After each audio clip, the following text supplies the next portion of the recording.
इस वीडियो में मैं आपको कक्षा 10 विषय गणित पिछले वर्ष का जो प्रश्न पत्र है वार्षिक परीक्षा का 2023 का वो मैं आपको हल करवा रहा हूँ।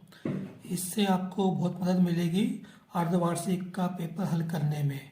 बहुत सारे प्रश्न आपको इसमें से मिल जाएंगे और आपको समझ में आ जाएगा कि पेपर का पैटर्न क्या होता है और कैसे आता है पेपर। तो सही विकल्प पहला प्रश्न है द्विघात समीकरण का मानक रूप। तो एक्स वर्ग प्लस बी एक्स प्लस सी बराबर 0 ये होगा द्विघात समीकरण का मानक रूप। अगर पेपर में ये आए द्विघात समीकरण का मानक रूप लिखो तो आप इसके साथ साथ कुछ और भी लिखोगे। द्विघात समीकरण का मानक रूप लिखो तो ए एक्स वर्ग प्लस बी एक्स प्लस सी बराबर 0 और यहाँ पे ये ऐसा लिखो ए नॉट इक्वल टू 0 ये आप लिखिए। अब मैंने आपको ये समझाया तो मेरे को ध्यान में आया कि इसका ये उत्तर नहीं होगा, इसका उत्तर ये होगा ए एक्स वर्ग प्लस बी एक्स प्लस सी। तो ये इसका सही उत्तर नहीं है, सही उत्तर ये है। फिर ये जो समांतर श्रेणी दी है का 11वां पद क्या होगा। तो 11वां पद निकालने के लिए अपने को सूत्र का उपयोग करना पड़ेगा। सूत्र क्या है यहाँ पे ए एन बराबर A plus N minus 1 into D. अब मानक यहाँ पे ए का मान -3, ठीक है, और डी का मान निकालना पड़ेगा। कैसे निकालोगे डी -1/1/2 में से घटाना पड़ेगा क्या -3। तो घटाएंगे तो -1/2 +3 हो जाएगा तो ये आएगा 2.5 या 5/2। डी का मान कितना हो गया 5/2, एन का मान 11। तो यहाँ पे लिख दो ए 11 बराबर ए का मान कितना -3 प्लस 11 - 1 11 - 1 डी का मान कितना 5/2। तो ये हो जाएगा -3 प्लस 11 में से क्या 10 और 10 गुणा 5/2, 2 से 10 कटेंगे 5 बार तो 25। तो -3 प्लस 25 तो ये आ जाएगा अपना 22 आ जाएगा। तो इसलिए इसका उत्तर ये होगा 22। उसके बाद शंकु की तिर्यक ऊंचाई का सूत्र क्या होता है, ये वाला होगा एल बराबर वर्गमूल आर वर्ग प्लस एच वर्ग। जहाँ आर क्या है त्रिज्या, एच क्या है ऊंचाई। फिर 6 और 20 का HCF मैंने पहले बताया था। HCF क्या होगा 6 और 20 में 6 हो गए 6 से छोटी संख्या और वो संख्या जिसका भाग 6 और 20 दोनों में जाए तो वो संख्या कौन सी है 2 का भाग 6 और 20 में दोनों में जाएगा, इसलिए ये अपना HCF हो गया यहाँ पे। त्रिघात बहुपद के कितने शून्य होंगे, तो जितनी घात होती है उतने शून्य होंगे। तो इसका उत्तर यह 3 आएगा।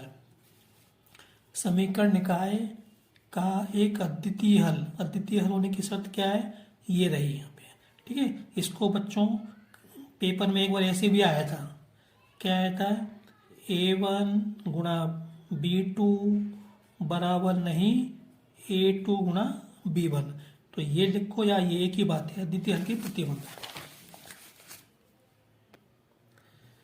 फिर किसी बिंदु की एक्स अक्ष दूरी क्या होती है भुज होती है ना, कोटि होती है, कोटि भुज नहीं होती है, कोटि। एक निश्चित घटना की प्रायिकता 1 होती है, हालांकि ये भी अर्धवार्षिक में नहीं आना है। वर्गमूल 2 एक अपरिमेय संख्या है। श्रीधराचार्य ने एक सूत्र प्रतिपादित किया जिसे द्विघात सूत्र के नाम से जानते हैं। अब 5, 10, 15 का 10वां पद, सीधा 10वां पद क्या आएगा, देखो 10वां पद पूछा है तो सूत्र वही लगाएंगे अपन। तो 10वां पद पूछा है तो यहाँ पे क्या आ जाएगा ये A10 बराबर ए कितना है 5 प्लस 10 में से क्या 9, डी कितना है 5, 9 × 5 = 45 और 5 = 50। तो इसका 10वां पद कितना है। तो यहाँ पे इसको अपना हल करके देखना पड़ेगा, हल करके बताना नहीं है, केवल लिखना है, अपने को रफ काम में हल करना है और बताना है। सभी समबाहु त्रिभुज समरूप होते हैं।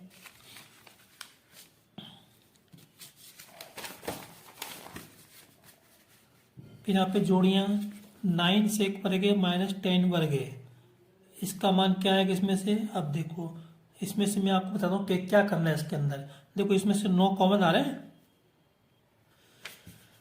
तो 9 बाहर ले लिए, तो अंदर बचेगा सेक वर्ग ए माइनस 10 वर्ग है। तो इसका मान कितना होता है, इसका 1 होता है, 9 गुणा 1, तो 9 1 कब 9 आएगा। तो इसका सम किससे, इससे है। बिंदुओं 0 4 और 3 बीच की और 3 0 के बीच की दूरी। तो देखो दूरी का सूत्र आपको मालूम होना चाहिए, ठीक है ना। तो क्या होता है, दूरी का सूत्र ये होता है। तो ये x1 है, ये y1 है, ये x2 है, ये y2, ये मान यहाँ पर देते हैं अपन। तो बराबर वर्गमूल x1 के स्थान पे 0 माइनस x2 के स्थान पे 3 का वर्ग प्लस y1 के स्थान पे 4 माइनस y2 के स्थान पे 0 का वर्ग। तो ये आएगा 0 माइनस 3, 3 का वर्ग 9 आ जाएगा, 4 में 0 जाएंगे तो 4, 4 का वर्ग 4 में से 0 का तो 4, 4 का वर्ग 16 वर्गमूल। तो 16 और 25 होते हैं, और 25 का वर्ग कितना होता है 5। तो इसलिए यहाँ पे इनके बीच की दूरी कितनी आएगी 5। घनाभ का आयतन कितना होता है LBH, सॉरी घनाभ का आयतन BAC होता है, BAC। अब जबकि अभी अपनी पुस्तक में LBH दिया है, क्या दिया है LBH, संकेत LBH दिए हैं। तो ये होगा वर्ग का क्षेत्रफल, वर्ग आपने देखा होगा, वर्ग का क्षेत्रफल बताता हूँ, ये आयत है, ये वर्ग है, तो वर्ग का क्षेत्रफल क्या होता है, ये भुजा की लंबाई A, तो ऐसे लिख दो, या भुजा का वर्ग, तो वर्ग का क्षेत्रफल क्या होगा A वर्ग, ये A क्या है भुजा की लंबाई, फिर साइन वर्ग है प्लस कोस वर्ग है, छपा नहीं यहाँ पे, ये कोस वर्ग है, इसका मान 1 होता है, ये तुमको मालूम ही है। फिर 10 90 माइनस A, ये कोट A के बराबर होता है, ये रहा यहाँ पे।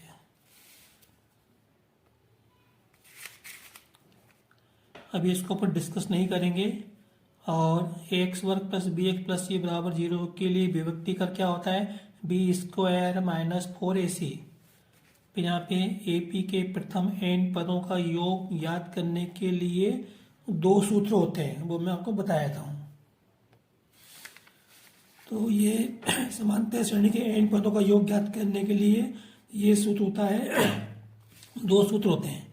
कायदे से अपने को दोनों लिखना चाहिए, और हमको ये बताना है कि यहाँ पे ये n क्या है, A क्या है, D क्या है, ये हमको यहाँ पे लिखना है, L क्या है, ये हमको ऐसा लिखना पड़ेगा, तो हमको नंबर मिलेंगे। फिर उन्नयन कोण की परिभाषा, जब हम ऊपर स्थित किसी वस्तु को देखते हैं तो दृष्टि रेखा और क्षैतिज रेखा के बीच जो कोण बनता है उसको अपन उन्नयन कोण कहते हैं। स्पर्श रेखा और वृत्त के उपनिष्ठ बिंदु को क्या कहते हैं, स्पर्श रेखा और वृत्त के उपनिष्ठ बिंदु को, ये आपका वृत्त है और ये स्पर्श रेखा खींची मैंने, ये बिंदु, तो इसको क्या कहते हैं पर स्पर्श बिंदु कहते हैं, क्या कहते हैं अपन इसको स्पर्श बिंदु कहते हैं, ठीक है। और इसे उन्नयन कोण की परिभाषा जब आप दोगे तो हमको इसके चित्र बनाना है इस तरह से।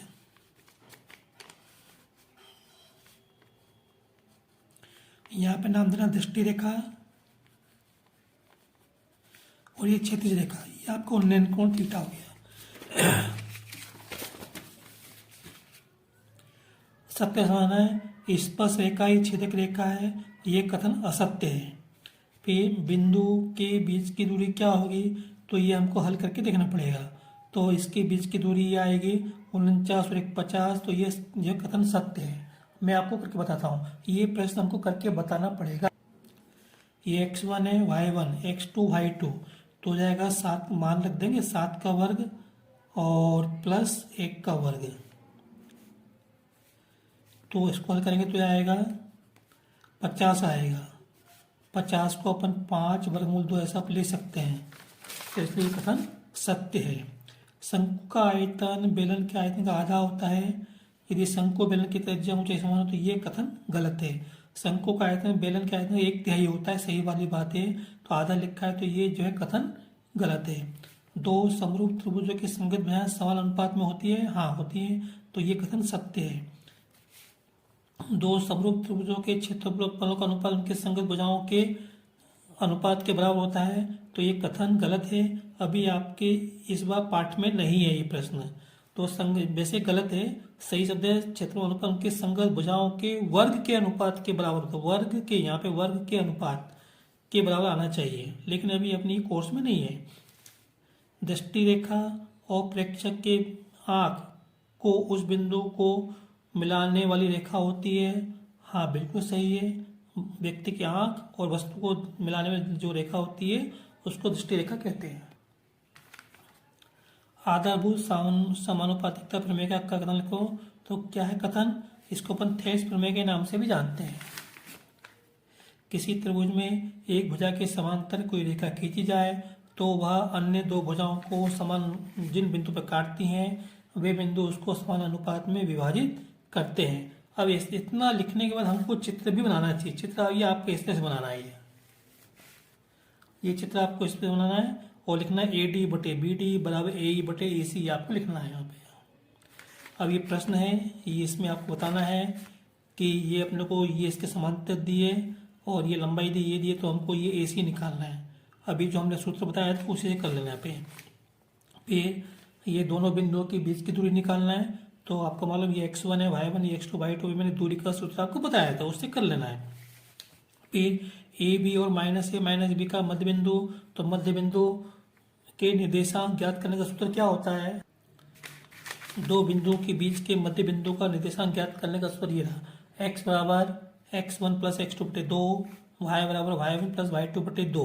यहाँ पे x1, x2, y1, y2 ये आप लोग को दिए हुए हैं। ये x1 है, y1 है, x2 है, y2 है। तो अगर इसको अपन हल करेंगे तो आप लोग को क्या मिलेगा? 0 0 मिलेगा। इसका उत्तर क्या आएगा? 0 0 आएगा। फिर अब ये करना है अपने को, तो इसके अंदर आप लोगों को समकोण त्रिभुज बनाना पड़ेगा और फिर करना पड़ेगा। ये अभी अपने सिलेबस में नहीं है क्योंकि पूरा कोण से संबंधित है, ये अपने को नहीं करना। ये प्रायिकता है, इसलिए प्रायिकता के प्रश्न अभी निकलना अपने को। फिर 140 को अभाज्य गुणनखंडों के गुणनफल के रूप में व्यक्त करो।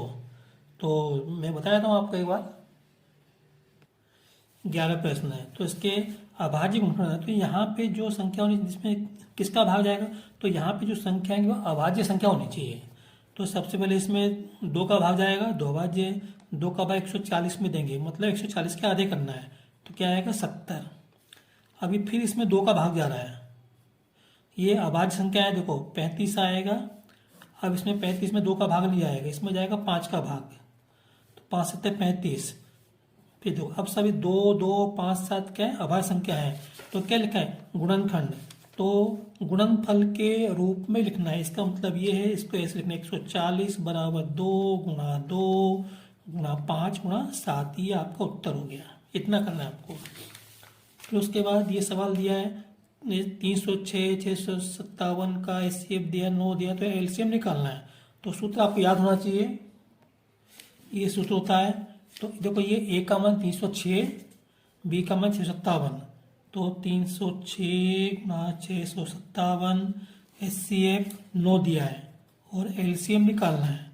तो LCM ये 9 है, तो LCM निकालना है, तो इसको हटाओ, 9 हटेंगे तो बटे में जाएंगे, तो 306 गुणा 657 बटे 9 बराबर LCM। और आपको इसका उत्तर याद कर लेना है, वहाँ पे हल करके नहीं बताना। 17, 23 और 29 का HCF निकालना है, ठीक है। तो देखो ये सभी अभाज्य संख्या है, तो अभाज्य संख्याओं का HCF हमेशा 1 होता है, लेकिन हमको करके बताना है। तो हम इनको गुणनखंड के रूप में लिखेंगे और इसके HCF निकालेंगे। देखो तो 17 के गुणनखंड 1 गुणा 17, 23 के लिखे 1 गुणा 23 और 29 को लिखा 1 गुणा 29।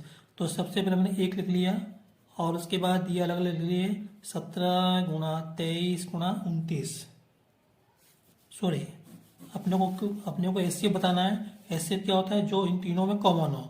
इन तीनों में क्या आ रहा है? कॉमन आ रहा है, 1 आ रहा है, तो ये 1 आएगा। ये जो तो LCM निकालने का हो गया, अपने को HCF बताना है, तो क्या आएगा? इसका HCF 1 आएगा।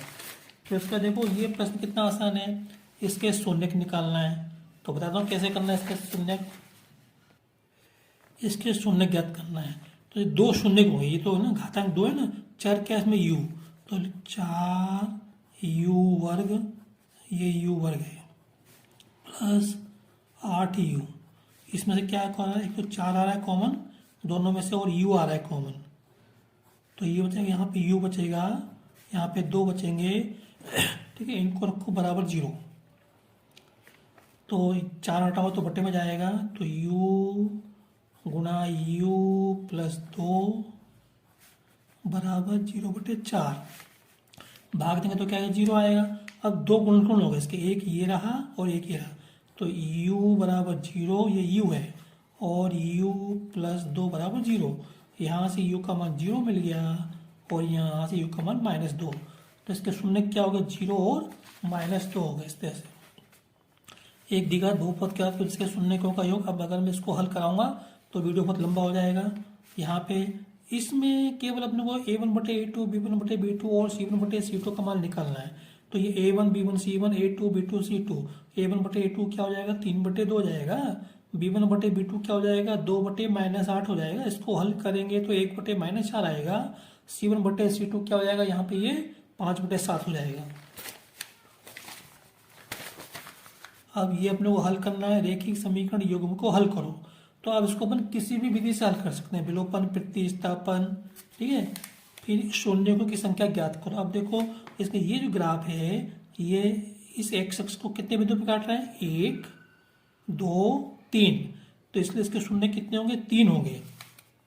फिर इसके शून्यकों का योगफल निकालना है, तो कैसे निकाल लेंगे, इस बहुपद के शून्यकों का योगफल क्या होता है, -b/a, तो माइनस b तो है ही नहीं, तो इसलिए b का मान 0 होगा, a का मान 1, तो क्या आएगा शून्य इसका 0/1, 0/1 तो 0 आएगा। अब ये देखना है कि नहीं, इसका अपने को विभक्तिकर निकालना है। क्या होता है विभक्तिकर, b² - 4ac, इसमें a b c के मान लिख देना। यहाँ पे इस समानता शून्य का 10वां पद निकालना है, तो कौन से सूत्र का उपयोग करना है, an बराबर a + n - 1 गुणा d। a का मान कितना है, 2, d का मान कितना आएगा, 7 में से 2 घटाओ तो 5 हो जाएगा, n का मान 10 है। हल कर लेना इसको। अब ये बताना क्या ये AP में है, तो हम क्या करें, इसमें से इसको उठाएंगे, इसमें से इसको उठाएंगे, क्या अंतर बराबर आ रहा है क्या, ऐसे करेंगे, ठीक है। फिर सिद्ध करो कि बाहरी बिंदु से वृत्त पे खींचे गए स्पर्श रेखाओं की लंबाई बराबर होती है। तो ये बहुत इंपॉर्टेंट प्रश्न है, इसको आप कर लें, ठीक है। फिर ये प्रश्न है, ये भी बहुत आसान है। 6 सेंटीमीटर त्रिज्या वाले एक वृत्त खंड के त्रिज्या खंड का क्षेत्रफल ज्ञात करो, जिसका कोण ये है। तो ये वृत्त है और ये इसका ये है त्रिज्या खंड है, इसका क्षेत्रफल निकालना है। तो क्या सूत्र होता है, πr² θ/360, r त्रिज्या, थीटा कोण है, बस इसमें मान लिख देना तो ये आ जाएगा। यहाँ पे एक घड़ी की मिनट की सुई जिसकी लंबाई 14 सेंटीमीटर, इस सुई द्वारा 5 मिनट में बनाया गया क्षेत्रफल ज्ञात करो। तो इसमें भी यही सूत्र लगेगा, इसमें यही सूत्र लगेगा। यहाँ पे आर क्या है, 14, थीटा कैसे निकालोगे, 5 मिनट में मैं बना कोण कितना होता है, 30 डिग्री होता है, बस थीटा अपने को 30 डिग्री मिल जाएगा। अब बाकी प्रश्न आप कर लेना, क्योंकि ये क्या है, वीडियो लंबा हो रहा है। और अगर आपको मेरा वीडियो पसंद आया हो तो इसे लाइक करें, शेयर करें, सब्सक्राइब करें। ये प्रश्न पत्र पिछले साल का है, बोर्ड का पेपर है, पिछले साल का है, मैंने इसमें से आपको कराया है, ठीक है बच्चों।